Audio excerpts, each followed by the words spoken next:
मेरे एक ही fallopian tube है, क्या मुझे बच्चा कंसीव हो सकता है क्या? ऐसा एक कमेंट आया था मुझे।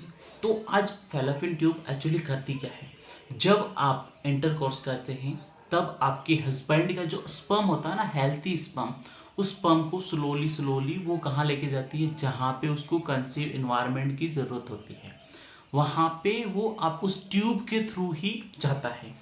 तो फेलोपियन ट्यूब काम क्या करती है? This is the vector. वो आपके स्पर्म को, आपके हस्बैंड के स्पर्म को वो क्या करती है? स्लोली स्लोली स्लोली लेके जाएगी जिस इन्वायरमेंट में आपका बच्चा कंसीव होगा, जिस ऑर्गन में कंसीव होगा। इसका मेन मोटो।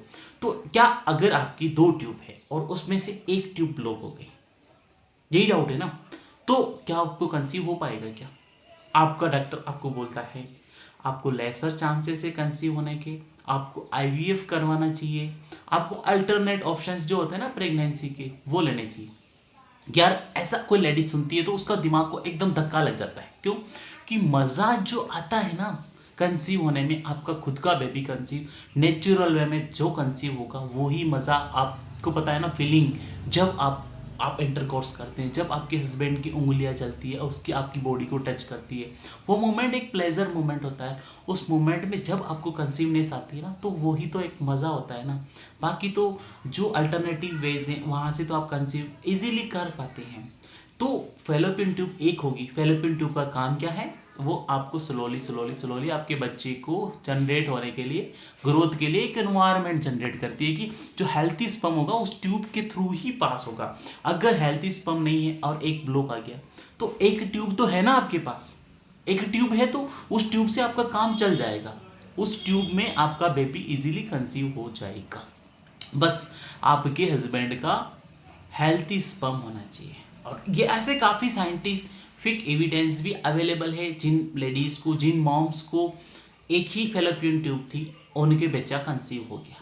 हम लोगों ने काफ़ी रिसर्च आर्टिकल्स देखे हैं, उन आर्टिकल्स में ऐसे एविडेंसेस अवेलेबल हैं। साइंस भी इस चीज़ को मानने के लिए तैयार है। लेकिन क्या होता है, हम लोग पेशेंस नहीं रखते, हमको early we need to early child.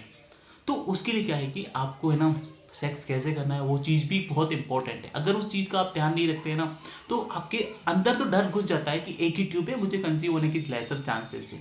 लेकिन वो लेसर चांसेस ही आपके लिए वरदान साबित हो सकते हैं। कैसे हो सकते हैं? क्योंकि आपको है ना कंसीव, प्रेगनेंसी कैसे कंसीव होती है ना, उस चीज़ के अल्टरनेटिव वेज और वो पोजिशंस, वो हर चीज़ आपको पता होनी चाहिए। तो अगर आपके पास सिंगल ट्यूब है तो आप डरिए मत, आप है ना बस आप बच्चा कंसीव होने के लिए रेडी हो जाइए। बस आपको सेक्स कब करना है, इंटरकोर्स का ड्यूरेशन कितना होना चाहिए, सेक्स की पोजीशंस कौन सी होनी चाहिए, आपको क्या खाना चाहिए और कौन सा टाइम होना चाहिए आपके सेक्स करने के लिए। तो अगर ये सारी चीज़ें आपको पता है ना, तो आप इजीली बेबी कंसीव कर सकते हैं। और अगर आपको नहीं पता है तो आप मुझे कमेंट करिए, मैं आपको बताऊंगा। मैंने पिछले वीडियो में भी ये इन्फॉर्मेटिव सेशंस कर रखे हैं। तो फेलोपियन ट्यूब आपके एक है, don't worry, you have to conceive your baby, this is the right step. Single fallopian tube में भी आपको बेबी कंसीव होता है। तो आपको है ना इस चीज़ में ज़्यादा सोचना नहीं है और आपको ना ट्राई करते रहनी है, आपको 100% आपका बच्चा कंसीव हो जाएगा। तो दोस्तों मिलते हैं नए वीडियो में। प्लीज़ आप चैनल को सब्सक्राइब करिए। Thank you so much. जय हिंद, जय भारत।